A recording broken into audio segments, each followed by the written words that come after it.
علم کی طاقت، ایک سبق آموز کہانی۔ احمد ایک غریب مگر ذہین لڑکا تھا جو ایک چھوٹے سے گاؤں میں رہتا تھا۔ اس کے والد ایک مزدور تھے جو مشکل سے 2 وقت کی روٹی کا بندوبست کر پاتے۔ احمد کے پاس اسکول کی فیس دینے کے پیسے نہیں تھے، مگر اس کے دل میں سیکھنے کی شدید لگن تھی۔ اس کے دوست عام طور پر وہ لڑکے تھے جو زندگی کو آسان راستوں سے گزارنا چاہتے تھے۔ وہ اکثر کہتے، اتنا پڑھ کر کیا فائدہ؟ امیر بننے کے لیے پیسے چاہیے، علم نہیں۔ مگر احمد کی سوچ مختلف تھی۔ وہ جانتا تھا کہ علم وہ دولت ہے جو کوئی چرا نہیں سکتا۔ ایک دن احمد بازار میں ایک پرانی کتابوں کی دکان کے قریب سے گزر رہا تھا۔ اچانک اس کی نظر ایک بوسیدہ کتاب پر پڑی جو زمین پر گری ہوئی تھی۔ اس نے وہ کتاب اٹھائی اور جھاڑ کر دیکھنے لگا۔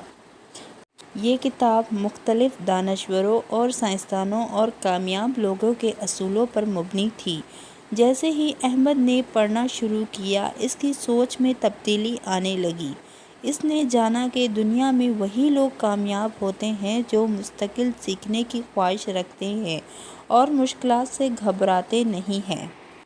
احمد نے فیصلہ کر لیا کہ وہ ہر حال میں تعلیم حاصل کرے گا، مگر اس کے پاس اسکول کی فیس کے پیسے نہیں تھے۔ تب اس نے گاؤں کے استاد عبدالرشید صاحب سے رابطہ کیا جو مفت تعلیم دیتے تھے۔ احمد نے ان سے کہا، میں آپ کے لیے کوئی بھی کام کر لوں گا، بس مجھے پڑھنے کا موقع دے دیں۔ استاد نے اس کی لگن دیکھ کر اسے اپنے پاس پڑھنے کی اجازت دے دی۔ اب احمد دن میں مزدوری کرتا ہے اور رات کو پڑھتا ہے۔ وہ اینٹیں اٹھاتا، لوگوں کے گھروں میں چھوٹے موٹے کام کرتا، مگر اس کی کتابیں ہمیشہ اس کے ساتھ رہتی۔ گاؤں کے لوگ اس کا مذاق اڑاتے اور کہتے، یہ لڑکا پاگل ہو گیا ہے، تعلیم سے پیٹ نہیں بھرتا۔ مگر احمد ڈٹا رہا۔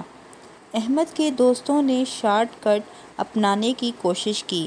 کسی نے فراڈ کیا، کسی نے دوسروں کو دھوکہ دیا تو کوئی صرف دولت کے پیچھے بھاگنے لگا، لیکن وہ سب وقتی کامیابی حاصل کر سکے، حقیقی کامیابی نہیں۔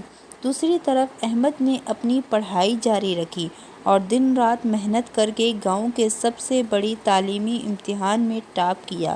اس کامیابی کے بعد ایک یونیورسٹی نے اسے اسکالرشپ دی اور وہ اعلیٰ تعلیم کے لیے شہر چلا گیا۔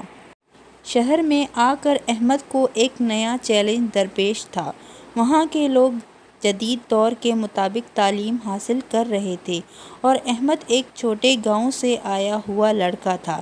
شروع میں اسے بہت مشکلات پیش آئیں، مگر اس نے ہمت نہ ہاری۔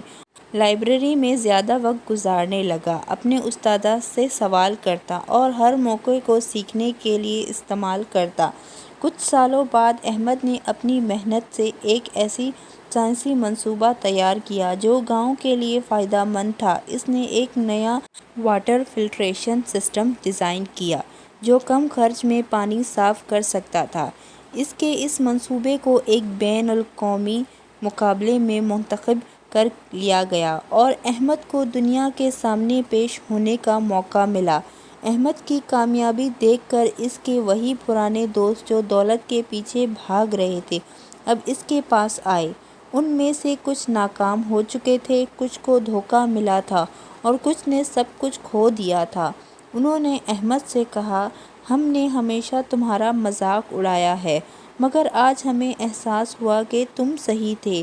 ہمیں سکھاؤ کہ حقیقی کامیابی کیسے حاصل کی جاتی ہے۔ احمد نے مسکرا کر کہا، دولت ایک بار مدد کر سکتی ہے، مگر علم ہمیشہ ساتھ رہتا ہے۔ علم ایک ایسا چراغ ہے جو جتنا بانٹو اتنا ہی بڑھتا ہے۔ اسے اپنا ساتھی بناؤ اور دنیا میں روشنی پھیلاؤ۔ یہی پیغام ہے سبق آموز اسٹوری ہب کا، کہ ہر انسان کو علم کو اپنا ہتھیار اور ساتھی بنانا چاہیے تاکہ وہ کامیاب ہو سکے۔